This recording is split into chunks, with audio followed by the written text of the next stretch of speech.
3, 2, 1.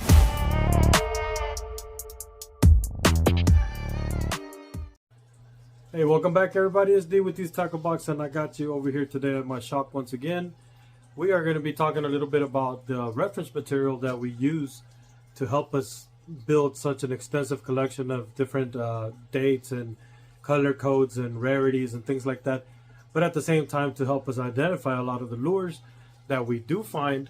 And so I got a different angle for you guys today so that y'all can observe and see some of the stuff that we got here. I mean, it's just, you know, boxes and boxes up there of cool looking old Umcos and Planos and Adventurers, and a couple of other older boxes, as well as some of our plaques on the wall here. I wanted to take y'all and show y'all a couple of the things that we got there. Yes, we got some of the Marvel stuff happening down here close to the aquarium, but we also have a couple of other plaques and, you know, just anything sports related that has to do with our fishing love.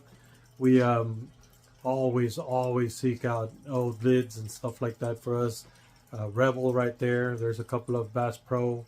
There's a bunch of other cool, you know, different get-ups that we got all over the place in this office and in our shop. So today we're going to be talking about these back here, which are all of our reference material. So if you give me a minute, I'll hook up the camera in a way that y'all can observe while I pull these books off, and I'll show y'all not all the stuff inside of them because of copyright. You know, I don't want to have any problems with any of the authors, although some of them are our friends on Facebook and on these groups. We want to make sure that we respect the fact that if, you know, they want people digging into their books like that, you can go look them up or you can buy one or whatever. We've allocated a lot of these lure books into our actual library by means of reaching out to the authors, some of them by just trading lures for other books that we needed.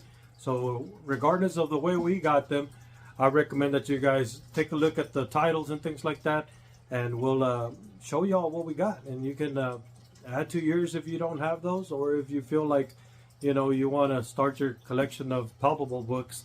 That'll definitely help you sharpen that skill up when it comes to identifying your lures and figuring out where they came from, some of the background. A lot of times these lures have an amazing background that has to do with the person that designed the lures, or the person that actually made the lure, or the company that actually produced it and put it out there for us to enjoy. So a lot of those things come in these books that give us knowledge that goes deeper than a lot of just pop Googling stuff and just figuring out what it is. You know, I mean, sometimes those things on Google can be wrong, and they give you wrong dates, wrong codes, wrong colors, wrong names. And so we want to be able to go back to the books and figure out, hey, you know, what is this exactly? When did it start up?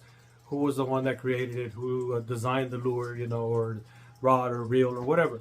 So you guys stay tuned, and I'll hook y'all up. We'll get a better vantage point. Okay, guys, so here you're going to be able to see a lot of our inventory that has to do with the books. There's more up there. I'm going to pull some off the shelf and show them to you so that y'all can see more or less, you know, the covers, the authors, the books, stuff like that. I'm going to try to go through a lot of these. I don't know if I'll get it. I'll be able to do them all. I see y'all over here, but we're gonna go ahead and get into it, and then that way y'all can take a look and see what's going on with that. Okay. So first off, I want to show y'all some of the smaller books, the catalogs and things like that we got.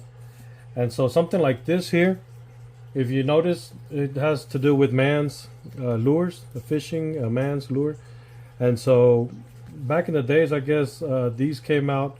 You can, I remember there was a store here in Dallas, in Richardson actually. I think I got one of their catalogs in here somewhere that had things like this. Whenever you went in there, and you can pick up, you know, just secondary reading stuff. Covers a lot of the lures that they had. Of course, on the man's semi catalog, you're going to be able to find a lot of their soft baits that made them famous, which are, you know, those jelly worms and those curl tail worms and stuff like that. It just kind of goes through and tells you a lot of little tips and things, you know. And of course, check this out right here. A lot of this stuff here, if you notice, I mean, it goes back and just teaches us the basic fundamentals It's a good little book that we can pick up, you know, share with the people that are into man's lures. Here's some of the rig jelly worms, the jelly wagglers, the flipping wagglers. I think I got pretty much one of each one of these. The auger frog, spin frog, the swimming grub spin, crawl spins, Cajun crawl. That looks pretty cool. Limit finders. Now this one is one that I don't have. These limit finders, the super limit finder and the magnum limit finder. I'm gonna have to make sure and touch base with Kevin Van Cleve, see if maybe he can hook us up with something extra there. A lot of these grubs, the stingray grubs, the auger tail grubs, those are so cool. Here goes the auger snake. So you guys, something like this is just awesome for us that like to collect this stuff. Check this page out right here real quick. Hard baits, and then it shows us a little bit about the crankbaits, casting and retrieving, and it shows us some of the lures that they put out there. This is one that Retro was talking about on one of his shorts, the hardworm. And so they got a couple of different types, the deeper one, the shallow lip, you know, there's a medium diver, there's a floater. A couple of other lures like the piglet, the pig, the deep pig, 15 plus, the deep hog 20 plus. You know, a lot of different lures that we still see out there, collectors are going after. Leroy Brown, the man's dancer, the shad man, and let's see what else we got. A couple of other ones like the tiny George, the little George, crawl Georges, the rattling big George, Mano lure, and the man's lead head. So something like this is, you know, something that we can cherish if you're one of those man's lure collectors. It'd help you as reference material for whenever you're going out there finding lures, to know what kind of lures you're going to be adding to your collection. Now here's this one's a book that I've seen in a lot of places. It's that Jack Lamb, 1937, so that's when it was copyrighted. I don't know when this actual book was made. I don't see any other page on here that gives the credit to the year made on this one, but let me see.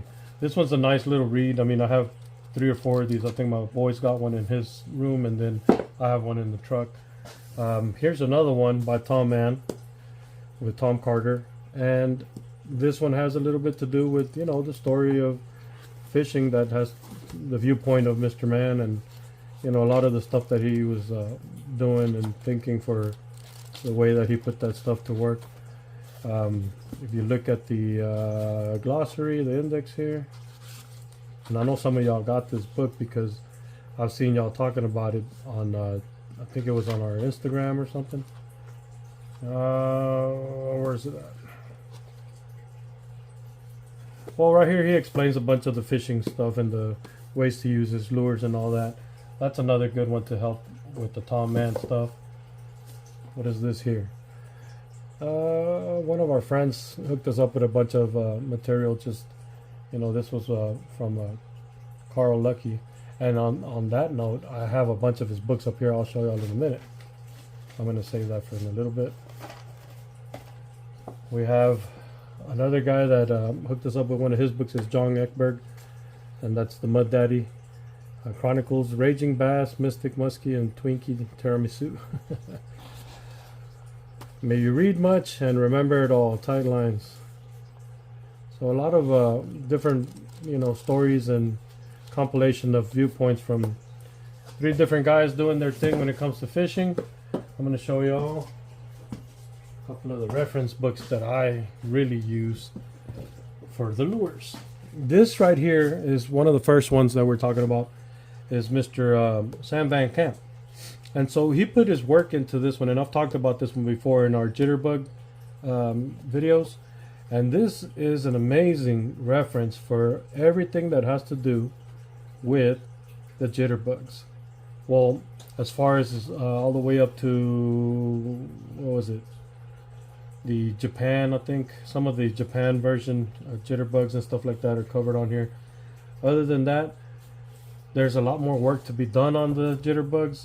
I wish there was a volume 2, but I know that he stays pretty busy, and you get to see colors and rarities and plastic lips. When did they come out? What kind of shape and everything? All those Hawaiian wigglers before and after the war. What colors they issued after. how to tell the difference between the older, the newer, the catalogs, all this stuff about the rarity on colors, the codes, all that kind of good stuff, years and dates for production, all that stuff. Mr. Sam Van Camp took his time to put this together for us that collect the jitterbugs. So you guys, if you're a jitterbug collector and you don't have this book, look it up. And I think he still is selling these, so you might want to add one to your collection. This is a very good resource for when it has to do with anything that has to do with the Fred Arbogast jitterbugs, musky bugs, and a bunch of the mud bugs and all that kind of cool stuff. Another brand that we definitely enjoy is the Creek Chub. So we did manage to add this book. There's, I think, another book or two by Harold Smith, and this one here has covers a bunch of the lures that we already know, you know, the pikeys and some of those darters and stuff like that, and it helps you. I wouldn't base my prices or values on the prices and values in the book, but it gives you a general idea of where they were at when this book was printed. And according to the author, let's see, according to the author's you know, information, this was 97. The book originally costed $25 plus a couple of dollars for shipping, and it kind of covers the whole story about the author, price guide, the innovations of fishermen's, and just goes through there, creek chub colors, lure production, wood lures, metal and plastic baits, fly rod lures, because it did make some really awesome little fly rod lures. And then it also talks about some of the lures like Sure Strike lures, which was also in affiliation with Creek Chubs, and AL and W, which is another one that some people find and they're always asking, is this a Creek Chub? Is this a Creek Chub? This book right here will help you line up all your information and put your ducks in a row, for so to speak. Then we move on to different items of interest, which, like this one here is Mr. Kevin Verdon, and this guy has been working endlessly on adding to this collection of ours. There's if you notice, it has a tag on there, it says not for resale. He hooked me up with a couple of different books that we don't want to just put them out there, you know, page by page. We want to respect each author and make sure that everybody gets their shot at these books, you know, the same way that we do, purchasing them and making them part of your collection. The Fred A. Party and Samuel H. Friend story. So this one right here talks about a couple of other lures out of Ohio, and then, you know, you kind of get the whole story of what was going on at that time and how these companies came to be. There's two other books here. One specializes on the Hawaiian Wigglers. This one has to do with the Tin Liz and the Kicker, and I have some of the author's notes on there that he was working on before they actually put that book to production. Now it's Kevin Verdon, and he is actually, I think he was still working on another one at the time when I got these. There's also collections that I have in here that help me. You know, this is the Bass, that run of books that they put out, covered a lot of the tournament stuff, and, you know, you get to see a lot of the old school fishing tournament guys, you know, that what they were using and why they were using that, and stories of different things that they were doing at the time that made them successful in the tournament fishing. I'm not a very big tournament guy. I love the collection. I love the history more than anything. I love adding books like, you know, something like this, the great fishing catalogs. This one, I mean, it just kind of shows you a bunch of information that has to do with different companies, what they were putting out, what kind of lures. You know, sometimes you find those oddball type lures. I know for a fact I've seen this one not too long ago in one of our groups, and Thomas French, I believe, was showing off some of the metal stuff that he had, and so you can see these Fluger luminous spoons. I mean, that's a pretty awesome fishing lure, you know, for those days that they were making these in. So sparse gray hackle. So there you got a couple of different books that specifically concentrate on certain lures from back in the day that you can add to your collection, and that'll help you have a little bit of a broader spectrum when it comes to aging lures and stuff like that. This is a book that I picked up, I don't remember where, but it's a Field and Stream and Outdoor Life book.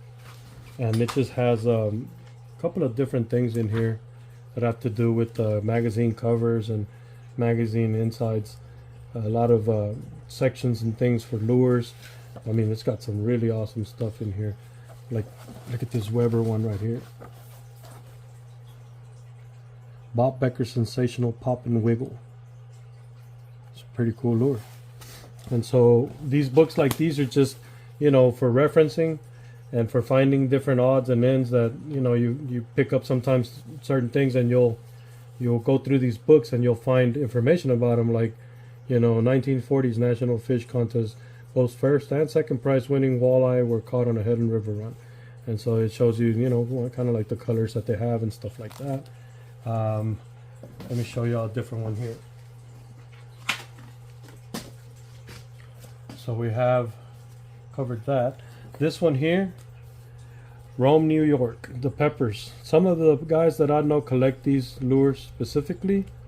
This book is a really cool resource so that you can find out the company genealogy, what they were doing, what other companies, you know, they were working with, just the rods, the reels, the lures. I mean, the lures part is awesome because you get to see a couple of lures that I'm pretty sure are out there, and people are wondering what their maker was. And this book helps you narrow down that when it comes to wood baits, plastic baits, metal baits, you know, just kind of everything that they were doing. So a nice little reference book by Jack Gallagher. This is an old book that I have had in here for a while, and it even depicts a couple of the collections that are known to have been put together so far.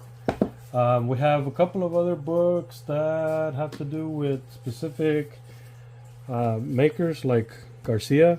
This one's an annual that they had, and they put a bunch of information in here for a couple of events and rods and reels and things like that, and it's full of data for your reels. Those of you guys that collect Mitchell and Abu Garcia stuff, you know, this is pretty awesome material. It tells you a lot about all the specs and everything like that.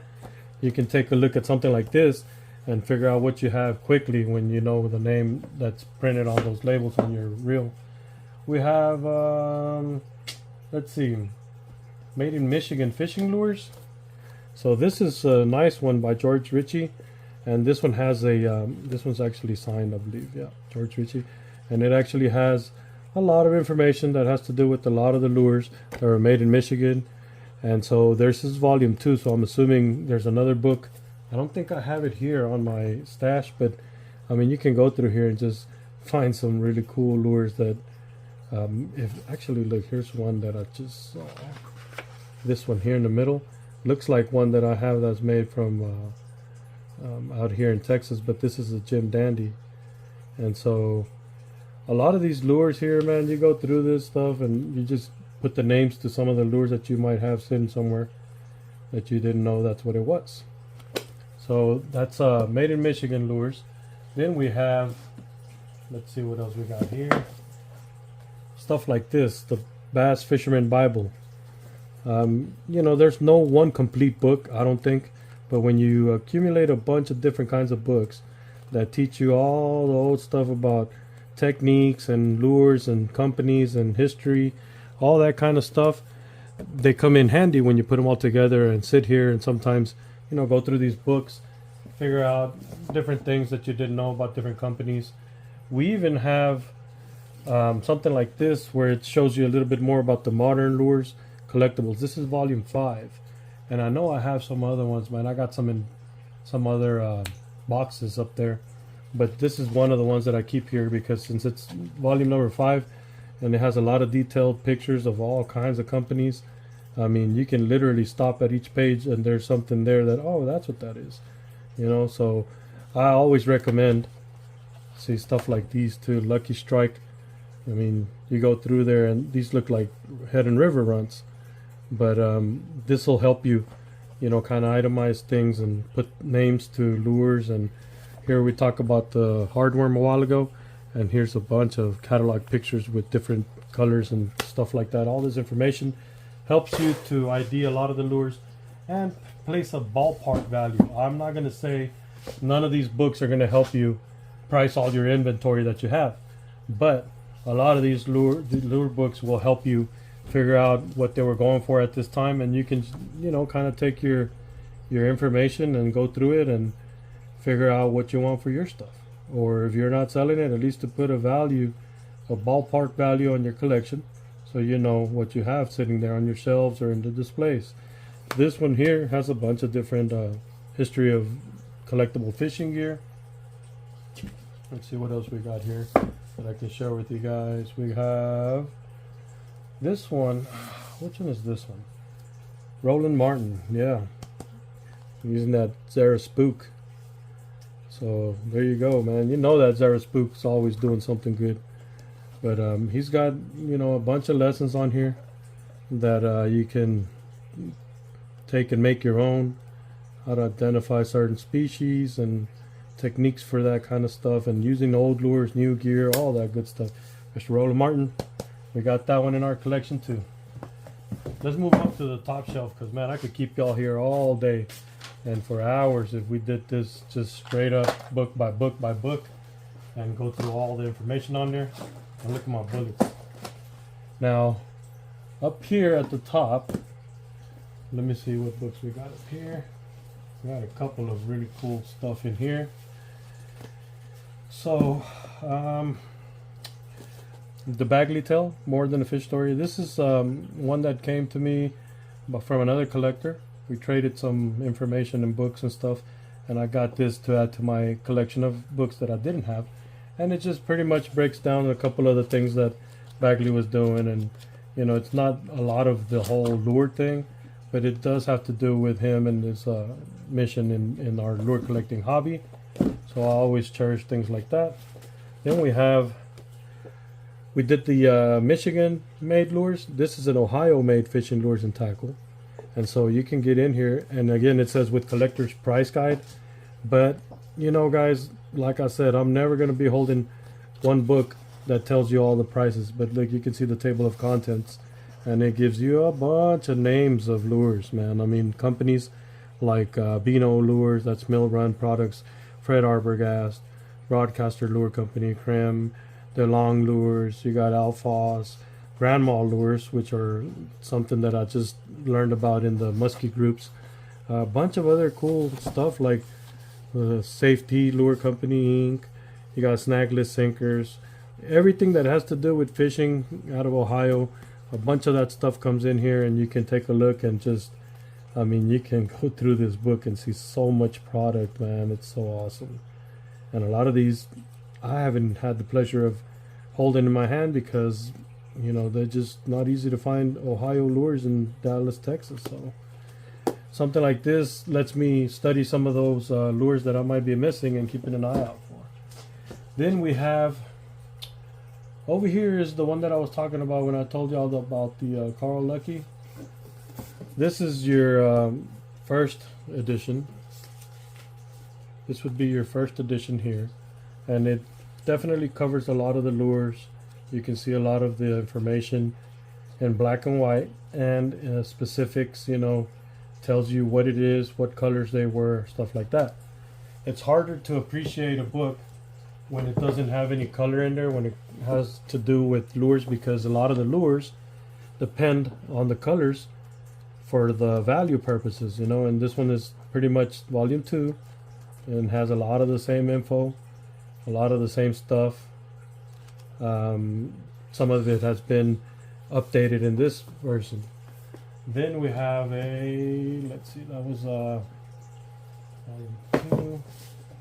This is volume 3, I believe. Yeah, this one's volume 3. And this one starts to have, this one's thicker, so it has a lot more information, a lot more lures added to it. There's even a couple of pages that I noticed in this one that have, you know, the color, so that you can actually see some visible colors in the book itself. But there wasn't a lot of inserts like that in this book. If you notice, this is volume number 3. Let's see what volume number 4 says. Volume number 4 gets a hell of a lot thicker. And we now have 20 pages in full color. It says on the cover itself right here. And then you go in here, and then you can actually get you a nice chunk of pages in color and see what kind of lures you're looking at and all that good stuff. So Mr. Lucky was doing a lot of work when it came to fishing lure collecting and identifying. This one, I am happy that it says fishing lures and tackle identification and value guide, but this one now has 32 pages in full color, over 2,000 photos like it says, and there's hundreds of new lures. If you notice, it starts off with lures now, and there's just tons of reference material there that one can use to evaluate their collection or their finds, and you don't have to worry about it because you can actually compare whatever you find to specific lures. This is number 5 right here, and since you know I'm kind of a completionist when it comes to that kind of stuff, this is number 6, which is the one that I've used the most here lately. 64 color pages, hundreds of new listings, 2,400 photos, and this one actually goes into alphabet mode, so you get A's, B's, C's, D's, all the way through. It gets to the end over here, you get a reference piece that has all the specs, and then it goes into unknown lures and things and reels, and a lot of different information that you can use to, you know, once again narrow down what you're finding and figure out what you want to collect. There's too many lures to just collect everything. After covering Lucky, it's hard to go into anybody else that has such a big reference, except for that Slade's book collection. I haven't had that one yet. I'm gonna get that. That's a big collection that I would have to make room for here, but it's gonna be an awesome piece. This one here is a nice one, Mr. Fenwick by Victor Johnson Jr., and it has a lot of cool information that has to do with the rods and the handles and all that cool stuff. This one came in handy for me because I had a find where I found a bunch of these pieces to put fly rods together and a bunch of pistol grip type ones and stuff like that. This one is really cool, and it also comes signed by the author. A lot of these books that I have, I've had them signed by the author, not for value purpose, but it just makes it more complete for my collection. Now that's just me. We have here, this book is pretty cool, and you can find this on eBay. I think I've seen a couple of them. Fishing Rod Identification and Value Guide. Now, I don't, like I said, I don't base my values on these books. Some of them can be a little bit outdated, as opposed to either putting way over value or way under by now. But it has a lot to do with a lot of the stuff that you're looking at for, you know, different guides for the lures, and it gives you the specs for different brands. And so you get to, if you're rebuilding them and you can find the original equipment, you can actually put them back together exactly the way they were designed from the get-go.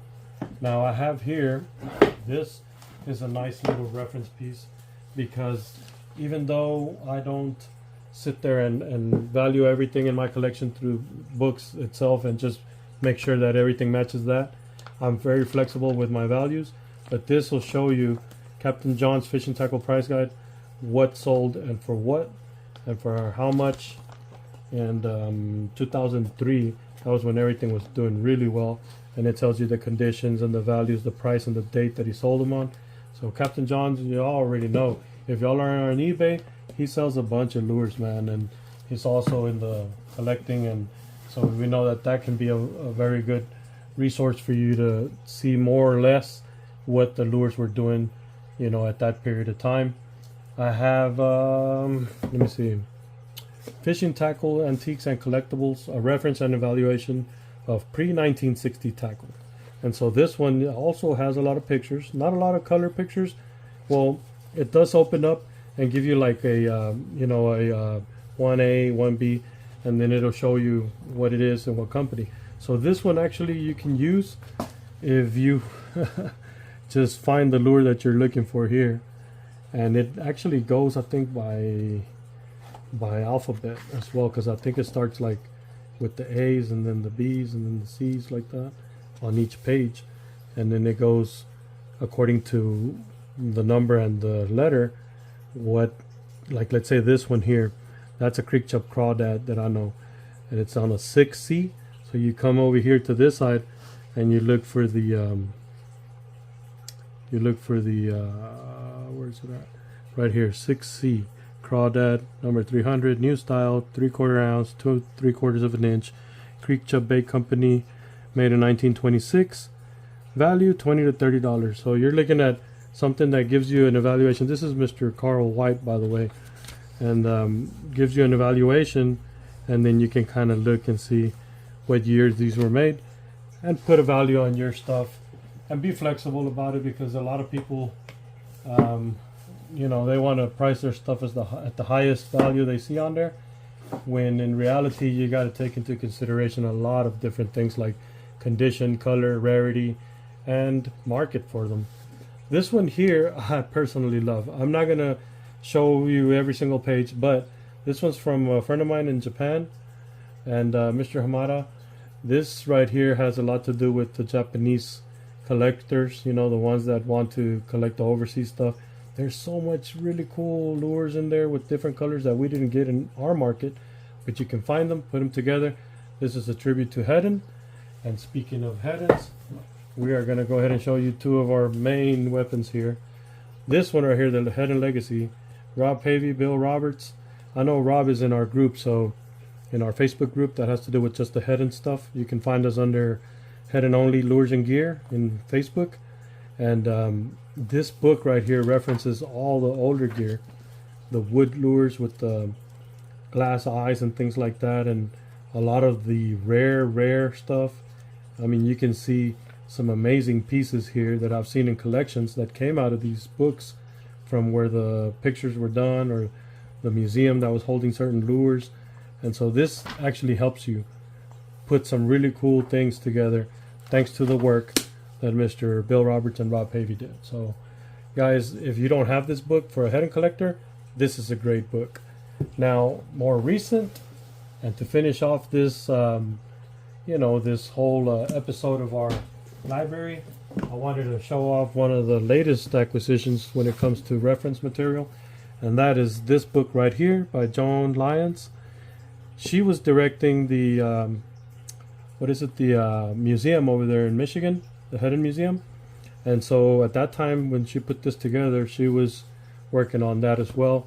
And I think they've managed to move the museum somewhere else, but just looking at the table of contents right here, there's Miss Lyons right there, and this is the work that they did with that. Her and her husband too have done some other books, but this one here I love because it talks about everything that they could find on certain lures that were made by Heddon. And this was covering 1902 to 1984, before I think Pratco got a hold of Heddon and then made it their own. But it goes through here, it gives you catalog numbers, colors, sequences of rarities, as well as codes for the way that they label them on eBay and stuff like that. You'll see how sometimes it'll say on there Heddon mouse number 4000 BM, and then it'll tell you the size and stuff like that. That is what you need, so you know what you're looking for in anything that has to do with Heddon stuff. So sort of like this one here, the F100 River Run, you know, so that's a floater right there, and it tells you the years, and it gives you a whole list of information that was specific to this lure. So guys, if you're collecting lures, that is one of the books if you're doing the Heddon thing. Hey, now that we got all these books covered, as far as some of the collection that we got here, I can honestly tell you that all this information will do no good if you do not put it to work. So if you're collecting and you're you know, seeking out specific colors, specific models, one of the best things that I can recommend to you guys is to pick up a couple of the books that you find, or search on eBay or Google. Reach out to the authors themselves. A lot of times this information becomes obsolete when the books stop going around, and you know, it's hard to pick up a lot of this information when you ask in different groups on Facebook, on Instagram, on things like that, just because, you know, a lot of people do not want to have to take the time to share the information. So we want to make sure that you help yourself so that you can build your own collection and know what you have. And I know that our mission in all this channel stuff that we do here on Facebook and on Instagram and on YouTube and all those other platforms and stuff, I got to tell you guys, to me, all that, making it to get certain amount of followers and all that stuff, that doesn't even matter to me. I could care less how many followers we have and all that stuff. But I do this so that we can all help each other. I've met some great people through this channel that we're running here, and I've been able to dialogue back and forth with some of the makers of these lures, some of the people that were working at these companies. I've gotten interesting pieces that I've added to my collection because of the knowledge that we share with each other. There's a couple of Texas makers that I was able to touch base with before they, unfortunately passed away, and information and paperwork and stuff that sometimes you don't get to see if you just go through Google. So if you guys like the information that we're putting out here, like I said, y'all can like and subscribe to our channel, and we will keep putting out videos regardless of how many followers we have, how many subscribers we have, and all that stuff. We're doing all this stuff so that one day when we're long gone, people can look back, check out the videos, see what we were talking about, and hey, if they've inherited some of these collections that are going to be out there in the future, they know exactly what to look for, where to go, and some of the information that will be relative to the things that they're collecting. So till next time, this is D signing off. But before I go, thank all you guys that wished us a happy anniversary. Tomorrow is our party. On the 4th was our anniversary. So we're definitely looking forward to that. And we're going to be busy tomorrow, taking care of our friends and family. But I am so appreciative of all of y'all that reached out to me, that sent us messages, that were able to comment on our different platforms on social media. Thank you so much. We do notice and we try to reply to all of you guys, and we appreciate all the love and care that y'all got for us too. Till next time, this is D. Fish out.